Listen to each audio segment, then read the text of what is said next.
Hello, everyone. I'm Mode. Yes, Mode, not Mod. Technically, my parents didn't really do the whole, yes, one day we will move to an English-speaking country, therefore we should give you a name that works well in English. That didn't happen. So I live here now, but my name is Mode.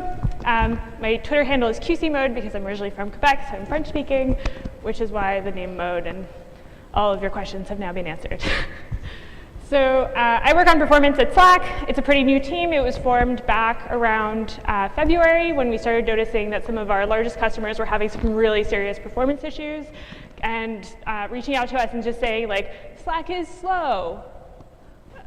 Great feedback, thank you. How do we fix that? And so we built up a team. There's a couple of us working on the team now. It's specifically back-end focused. We just got a front-end person on the team yesterday, so that's really exciting. But most of this talk is definitely going to be focused on back-end performance improvements, things that we've noticed, things that we've learned from, because that is what I know. And just in case you're sitting down there and you're like, this person looks very young. How in the world does she know what she's doing? This is how you know that I know what I'm doing. So, quick overview of what we're going to talk about, some insights into the Slack backend, what that actually looks like. Then we're going to cover some small, easy performance improvements, some slightly larger, more difficult improvements. We're going to talk briefly about thinking at scale, what that means for us. And then we're going to talk about developing a long-term plan. So once upon a time, some folks created a messaging platform called Slack. How many of you use Slack? So many of you. How many of you are on a Slack team of more than 100 people? OK, more than 500 people. More than 1,000 people. Oh, OK. More than 2,000 people. More than 5,000 people.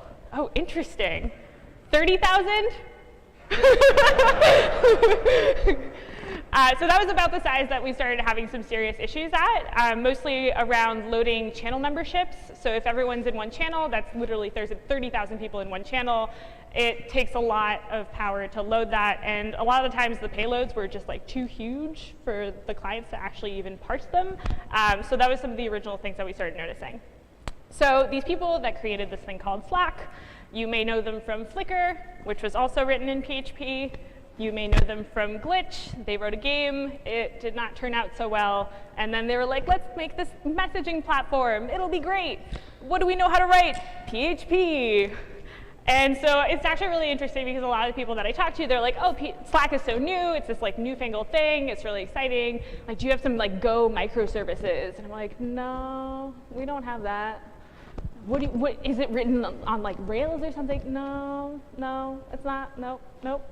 It's just your typical monolithic procedural PHP application, which currently looks a lot like this.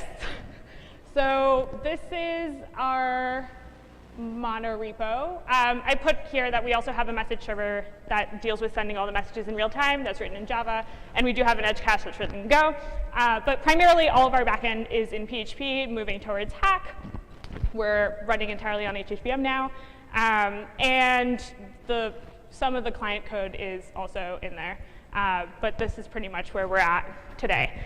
In terms of lines of PHP code, we are at about 1.2 million lines of logical PHP. There's like a couple 100,000 of comments in there. And so Slack grew really fast. There's this nice little GIF that should play, maybe. Yeah, there you go. Of the amount of growth that we've seen. And this is just December 2015. They haven't made us a nicer GIF for like more recent purposes. And so today we have about 6 million daily active users. A couple of weeks ago we beat our record. We hit over 5.5 million concurrently active on Slack users, which was pretty cool. And when these folks built this out, they were like, cool, we know how to write some PHP. We're going to write this, and it's going to work this way, and we're going to make all these decisions. But like, they didn't have any customers yet. So obviously, the first thing you're going to do is you're going to focus on building it out, adding a nice set of core functionality, and making sure people want to use it. And then maybe you can worry about optimizing things. And so when eventually we came around to around this time last year, and then mostly around this time last year, and then when we actually formed the performance team, what we were seeing was a lot of just responses timing out, like just taking over 30 seconds to get back to the clients. And that's when we really started worrying, and we thought, oh man, what do we do?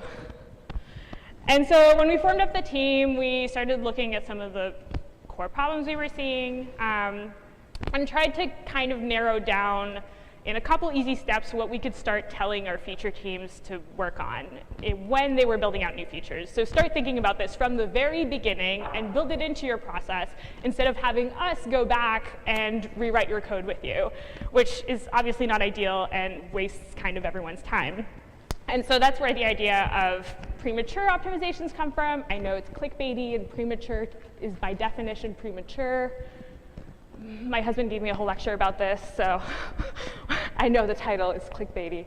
But these are the recommendations that we went to our teams with, and we told them, like, hey, we have all these resources available to you, use them. And then maybe we won't end up in a place where, for example, around this time last year, we were writing features that we knew were intended for even our largest customers, and we just saw insane amounts of regression in terms of just response times for those features within 2 months. And that's because we were growing so fast, and because really people just didn't know how to use our tools to their advantage. And so the first easiest thing I'm going to propose, and this one is very obvious, add some performance monitoring. Like I said, a little obvious.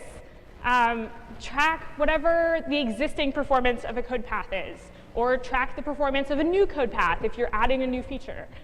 And it's really good to keep an eye on this overall performance as a whole. We build out all these dashboards that we look at. I have a monitor at work that is literally just dashboards. And if you do it from the very beginning, you'll have a sense of what it looked like at a healthy state. And so you're able to identify what it looks like when it's in an unhealthy state. And you're able to maybe compare with, oh, well, this changed over time. I can identify that these two patterns are very similar. One of the things that we started seeing was just a huge peak in usage across our whole web tier when one of our largest customers was all signing in Monday morning at 7 a.m.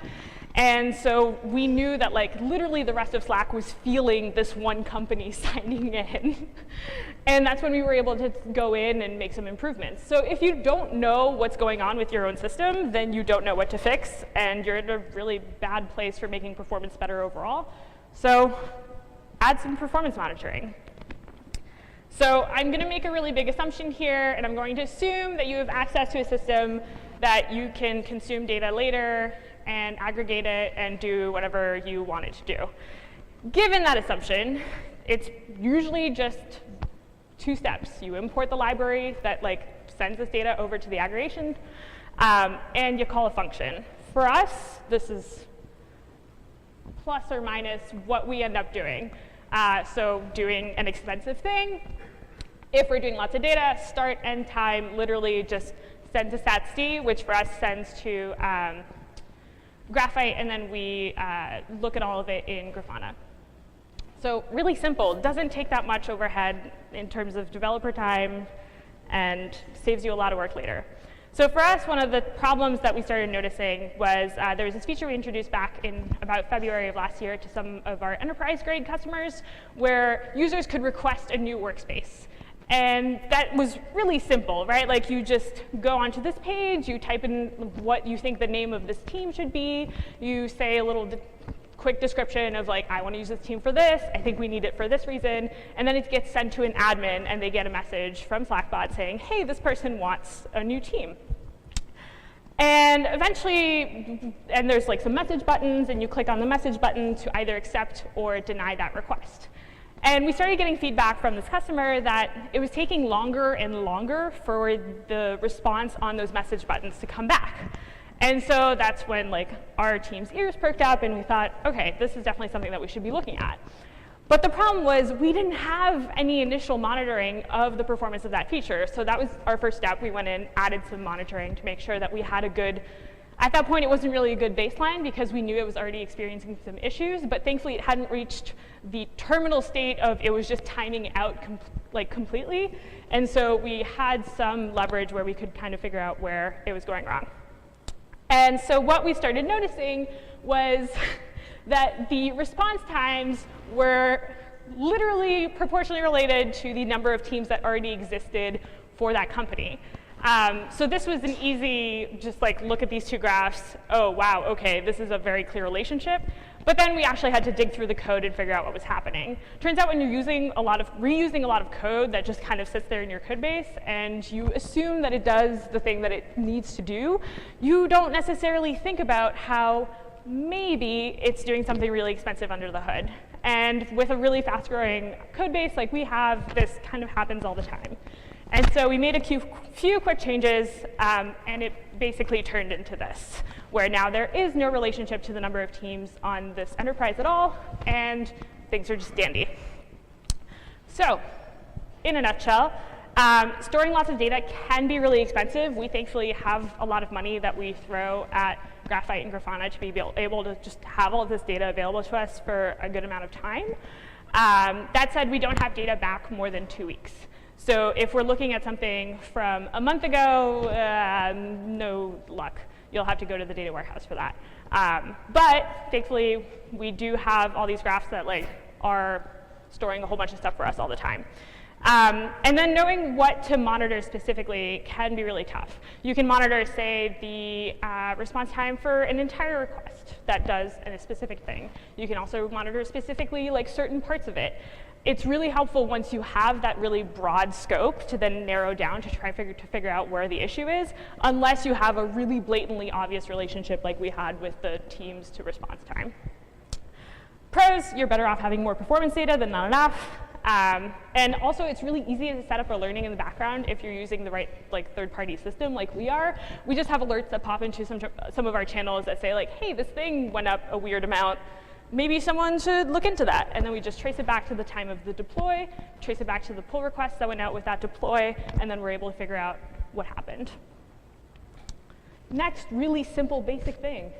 Add some rate limits. These are used by most companies with publicly facing APIs. We obviously put them to use because otherwise third-party developers would have a really fun time with us. Prevent servers from coming under unhealthy load, and generally prevent spamming. All good things to have. Typically, rate limits look a little bit like this. You have some sort of client or service requesting something via your API. You check in a key value store, have they hit this rate limit or not, increment by 1, and then return and say, 429, too many requests. Try again. Later, not now. And so for us, we do external and internal rate limits. What that means is we do externally facing for APIs. We do this for publicly facing APIs, so those that are available for third-party developers, but we also do that for internally facing APIs. We've had a lot of weird difficulties where certain clients were just hitting the backend services too hard with certain requests. And so we literally rate limit our own requests, our own clients sometimes. And then we also send a specific retry after number value time where they can retry after only this certain amount of time. And this is just really great to have in general because, yes, our clients sometimes go ARI and do some weird things. But also, we never really know if, say, a private API method is going to be exposed in some way, and then someone's going to try to use it. We've had a lot of customers try to reverse engineer some stuff, and then we see requests coming in at an alarming rate, and we're like, oh, that's only a user-triggered action from the client. This is really fishy. And so it just really protects us across the board. We're better off having them than not having them and wishing we had had them. And so we also rate limit individual methods by whatever entity. So it might be by user, by team as a whole, it might be by channel, it might be across the whole Slack tier. We do a lot of different things. We have a whole gist about this on our API developer website, which is worth reading if you are a third-party developer. Good stuff in there. Yeah, so some of the trade-offs.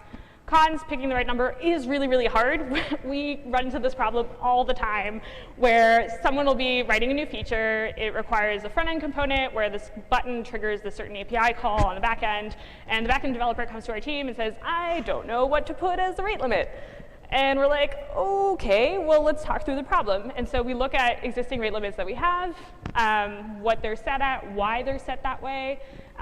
We also look at, is this done on a per-user basis? Is it done, is this an action that only admins can trigger? That sort of thing. And then that just kind of informs what the rate limit should be. That said, it's pretty annoying if the rate limit is set too high. But thankfully, they're usually pretty easy to adjust if you have the right system in place. And so we actually do a lot of fine-tuning and trying to figure out what the right number is for a lot of the core features that are rate limited. But that said, it's still really hard, and we're still trying to figure out a smarter system, a smarter way to do that. We have a lot of trouble recovering from outages where everyone tries to reconnect all at once because our rate limits are really strict in a lot of places. So that's tough. But like I said, it's always safer to have them in place. They're easily tweaked.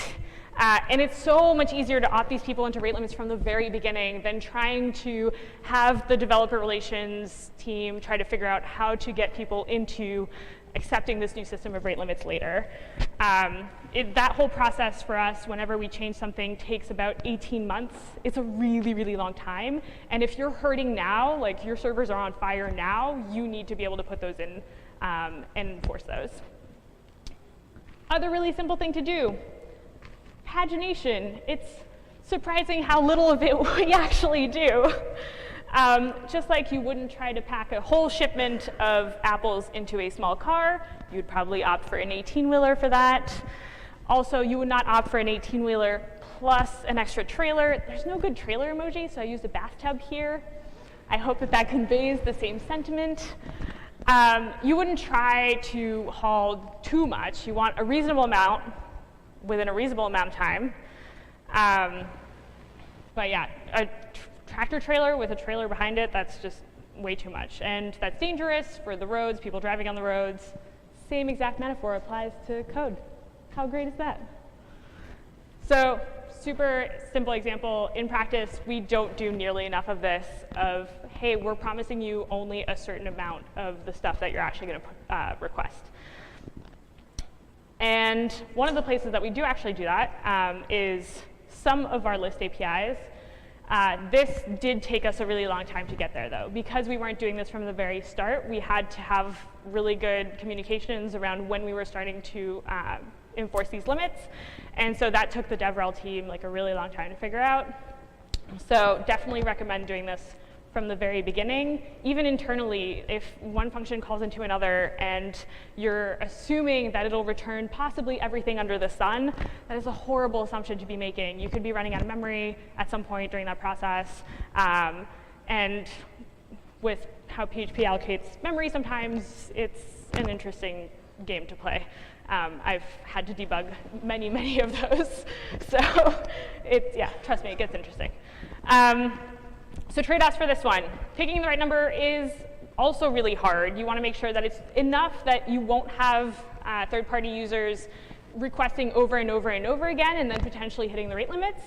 But you also want to make sure that it's not enough, that you're not nearing the possibility of running out of memory, or not nearing the possibility of having too huge of a payload once all this data is formatted for the clients to be able to parse.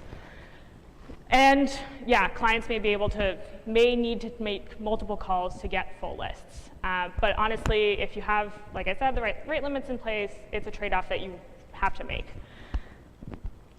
Pros, always safer to have, pretty much like rate limits. And like I said, easier to opt them in from the very beginning. 4, also going to be seeming like a super obvious one. But for us, our cache story is kind of harried and long, so I'm going to try to sum it up nicely. Generally, it's best to cache one or a combination of data that changes very little data that is expensive to calculate, so say it's like some crazy 3-hour job that runs, spews out some numbers. For us, we have a lot of work going into our search learning and insights team, figuring out what is the total ranking for you of the channels that you're in to try to figure out which ones to show you in the quick switcher when you switch between channels, which ones are most important. And that's just run pretty constantly for a lot of people, but that's actually like really expensive data to calculate. Data that's accessed really often, that's also really great to cache, or data derived from multiple sources. And that one is really interesting because when I'm talking to some more junior engineers, they're like, I don't get that one. What does that mean? And so I came up with this example where this is my husband. And I'm really good at remembering people's ages and birthdays, and for some reason he is not. And so although he knows his mom's birthday, like the day and the month, he cannot remember how old she is. And so there is much less work involved in just asking me, because I know, than maybe checking his calendar and hoping that the year is written in there, potentially, or checking Facebook. Maybe she'll have her year on there, doubt it. Or the really expensive option, which is just asking her, which is not going to go over well.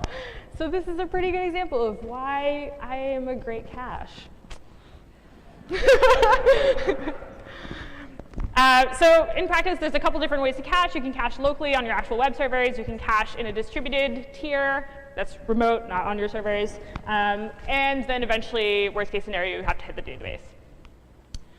The way that you can cache locally, you can do a couple different ways. You can do it actually within a single request, which I've not met enough people that actually do this. I mean, it's going to sound horrible, but like globals is great. You can put some great stuff in there. Within a single request, you can save a lot of information by having this long, complicated process that tries to fetch, say, channel numbers for this channel that you're doing an operation on, and then later tries to do the same thing. You already have it, use it again, it's great. No invalidation necessary because of the great way that PHP is just, the state exists for the duration of the request, that's it. So you don't have to worry about any other thing coming in there and invalidating it. And there's no need to set a time to life, it's just the request. You can also cache on the actual web server. Typical way to do this is with APC. Also no network cost, it's literally on the same box. But invalidation can be tricky, especially when you do ELBs the way we do, which is not like, hey, you're the specific user, you go to the specific web server. It's kind of just as you come and go. And so you have to make sure that the information that's stored there is distributed well enough across the whole tier and hit enough across the whole tier that it's actually useful to put in there. And the way that we do that is we set a super tiny time to life, maybe around like 30 minutes for some of the stuff that we store on the actual boxes. And some of those are like ID translations if you're going from one user to another, that sort of thing. And in a distributed remote caching tier, we use Memcache. There's some network cost unless you can host all of your own things and you are magical, like Microsoft or Amazon or Google, and you can put all of this in the same data center, and it's great. And there's no network cost. But we're not so lucky. So there is a network cost, so there is extra latency there. Invalidation is pretty easy, though, because Memcache just takes care of that for you. And you can have really flexible TTLs in there. So there's some stuff that we store in Memcache that technically will be there forever unless we invalidate. There's a lot of things like user profiles that we store in there that unless you specifically go in and edit your time zone, we're not going to bother invalidating that. So some of the stuff I mentioned. We use globals for within request caching. We use APC, also for experiments for users. We some places use the memorize hack annotation because we are moving towards hack. For stuff that we do a whole bunch of, we use Memcache for a distributed tier, and then worst case scenario, we have to hit the database, and that's MySQL. So some cons. Invalidation is hard. Everyone knew that. Storing lots of data in remote caching tier is also really expensive. So also, like I mentioned previously, with performance monitoring, you have to have the infrastructure in place, you have to have the money to put into the infrastructure, you have to pay these cloud providers lots of money. For us, we have to pay AWS to have our Memcache instances and have a lot of data on them, have a lot of data storage on them, and so it does cost a lot of money. We're lucky that we're in the state that we are in, but it's definitely a consideration. And generally pros, it's easy, quick win to just store a reasonable amount of data within your own request. Like if you are in a state where you are like us, where you are a very procedural type, you use procedural type code, then if you're doing the same thing over and over again, make sure you have access to it. And although the speed of request might not increase, you are saving load to the database, which in a lot of cases actually saved our butts really a lot. In our case, there was just so much that was going for some of these customers to the database all at the same time, and it was like, okay, so either we throw more money at AWS and get a larger database that just handles more of this better, or we also store a lot of the stuff that just basically never changes in Memcache as well, and ensure that the invalidation is there. So we ended up doing both, and now their CPU idle on their databases is really good. Slightly more complicated. Make it asynchronous. So if you have a task that can be split into independent subparts, then hey, make it asynchronous. If it doesn't need to complete right away, so if you just need to register that an action was selected, someone changed a thing, and it doesn't need to happen right away, then make it asynchronous. It's like making a pie. I really like to bake, so this is my go-to example for when people are like, right, but how? So if it's just me making the pie, I have to do everything myself. If I have some help, then we can parallelize. We can do some things that are completely different, that will eventually come together at the same time, but in the end, it helps us save half a yellow and blue box. So for us, because we are running on HHVM and we are using Hack, there's some language contracts that let us do that. We're actually moving all of our database access to be asynchronous. And so we can do a whole bunch of crazy things that have nothing to do with data fetching that will eventually all repopulate and figure itself out at the end once we get that data. This is kind of weird syntax. I'm personally not a huge fan of it, but it works. Or the other really obvious thing that you can do is stick it on a job queue. And we do a lot of this. And our job queue was originally powered by Redis and some other stuff. And we've since migrated it to use Kafka. And the job queue people know way more about this than I do. But it's great. And our old version was kind of really flaky and was dropping a lot of jobs on the floor for a while, which wasn't really great. But now we have a great job queue system. It's good. We use it a lot for a whole bunch of stuff. Like, for example, when you archive a channel. How many of you know how to archive a channel? Cool. All right, so you know that your data sticks around. The channel is still accessible from your client. You can still go and look at it and read those messages, and it's searchable. But there's no members in it. You can't really do anything meaningful in it. It's just kind of considered closed. And so the really naive way that we had originally written channel archive was something like this. For each of the members in the channel, you had to send a DM to that person saying, hey, this channel was archived. And then it actually boots you from the channel. And so it's no longer obviously appearing on your client. And then you have to send the client event to actually boot you from the channel. And then it sends a message to the person that archived the channel, hey, it was successfully archived.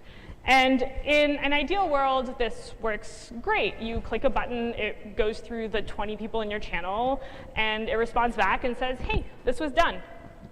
Great job. But what happens when we archive a channel with 500 users? Then you're doing independently one delete of a row in the database 500 times, and then you're sending 500 events to the client, all to just tell someone, hey, we archived a channel. And so what we opted for instead is we just scheduled a job to remove all the members. And we said, hey, this channel is being archived. We'll let you know when it's done. And so when this job was enqueued, all it did is it went through the same block of code for each of those members. It told you that the channel was being archived. It removed you from that channel in the database, sent a client message, and then finally responded to the archiver, hey, it's done. But then we had this really great incident in April where a team archived a channel of 17,000 users. That was less nice, because that one job just kept hitting the database over and over and over and over again, 17,000 times. And so because it was processing all these writes in such quick succession, that's a hard word, succession, they were unable basically to do anything else. They weren't able to go into channels and read the content in channels because we couldn't actually fetch the message history. The database was just like not responding. And so what we decided to do was add a job that then fired off a job, which is really dangerous sometimes. Huge caveat, this is really dangerous sometimes, but sometimes it works. And so what we did is we broke out the process of actually archiving a single person, and we enqueued a whole bunch of those jobs with an adequate delay so that it was spread over the next couple of minutes instead. And so, yes, eventually the channel was archived for everyone, you got booted, but it didn't need to be an immediate action. And so we were just promising the person that was archiving the channel, hey, we'll get to it, we're doing it. But behind the scenes, we were actually taking a much longer time to do this, which saved us a lot of load, and in the case of the 17,000 user channel, they were still able to go in and read all their messages. Some cons, unexpected behavior due to ordering. This can happen if you are breaking off tasks in the wrong order or expecting it to return before another. That's not great. You have to be really careful when you're doing this. Fault tolerance becomes a little bit tricky. So for us in our job queue, we had very limited visibility into what was happening. If a single job failed, it would just kind of arbitrarily retry it. And so you want to make sure that this is actually working successfully and archiving the channel for all of those people. So if fault tolerance is a concern like it was with us, then you have to be careful. And yeah, too many jobs can cause overflowing queues, and they can just be dropped on the floor also, which is not great. But if you know the operation could take a while, like archiving, and the result of the operation has no bearing on subsequent code, then you can easily offload it to a queue and worry about it later. Tiered degradation. This is a really hard one. So let's say you own a convenience store. And as a convenience store owner, what you never want to run out of is bread, eggs, milk, and beer, probably. If you own a Canadian convenience store, you also don't want to run out of ketchup chips. The thing that you are least likely to worry about running out of is pickled herring. It's actually really gross. I've tried it. I don't recommend. And then maybe like condiments. Not many people come in for condiments. Fruits and vegetables also. So you want to take that same level of thinking and apply it to the product that you're working on. You want to say, what is absolutely necessary for people to get in and do with us? For us, that's obviously messaging. So if literally nothing else is working in Slack, at least you can message someone and talk about how Slack is not working. Then you probably want to support popular features, and then everything else. I mean, obviously, you can have a list of like 10 tiers instead of 3, but I like the basic to be 3, absolutely necessary, ensure is up 99.9999% of the time, and then everything else. And there's a whole bunch of different ways to do this. So you can do this by setting job queue priorities. Say you have different boxes that run different types of jobs. If this job is particularly important, then make sure it runs, and make that box really, really sturdy. Then everything else, we can pick it back up, figure out what happened, and then rerun it later. Ensure that clients exponentially back off struggling API endpoints. We have this. It has saved us so many times where there's just one particular endpoint, that's having a lot of trouble, and so the clients figure out eventually, oh, okay, I need to stop calling this endpoint.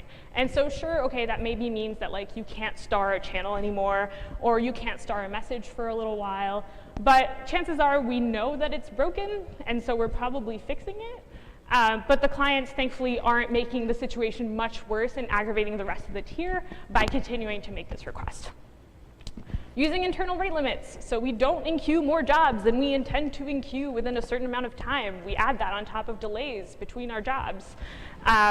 We limit how much you can call into a certain function from another function to make sure that everything stays really stable. And you can respond appropriately to error codes. That's actually a really, really important one that I don't think we do that good of a job on. Ensure that if you are unable to connect to the database, you are surfacing that in a meaningful way to the clients. Tell them, hey, something really bad is happening. Maybe respond appropriately. So not just maybe an exponential back off, but actually just stop calling it altogether. Tell the client, like, this is in a bad state. I need to stop calling this altogether. We have yet to figure this out ourselves. We don't really have a plan for this. It takes a huge amount of effort from everyone who has any stake in engineering, anyone who has any stake in product, anyone who has any stake in design, because they have to figure out how does the design the feature such that if you're doing an exponential back off, it is being surfaced to the user in a meaningful way, such that they won't keep clicking the button. It's a huge, huge undertaking, which is why it's the last step and definitely the most complicated. But I think it's a super worthwhile, like, at least a thought experiment of what we need to think about when we are building something new. Is this tier 1? Like, is this super necessary to the functioning of the product overall? Or is this like tier 5, where like it's some power user somewhere who's using this, and if it breaks, they'll figure out a way around it. So yeah, we've yet to figure this out ourselves. I hope we do at some point. We're thankfully getting to a place where we're less firefighting, and we're thinking about this on a longer term. So there's hope. Cons, it takes a lot of effort. Pros, if it's already in place, which, oh my goodness, that's amazing, understanding where your feature fits in really determines all the stuff that you had to think about before all of this. Maybe you don't have to worry about a caching scheme because you have rate limits in place, and like that's enough because hey, if all else fails, like this feature is not a big deal. Number 7, pretty simple, iterate. There's been so many things that our team has tried to cache, for example, that we were like, oh, maybe the trade-off of having this in cache, but having it invalidate all the time is just enough to be good. Turns out it wasn't, and so we ripped all of that out. We've tried a lot with setting different rate limits of different numbers across the whole tier, setting rate limits between different places, so setting rate limits across the whole API tier, and then setting rate limits specifically for specific functions in there. Some of those haven't worked. It's all about trying new things, learning from those experiments, and becoming better engineers. So that is all I had for you today. Thank you.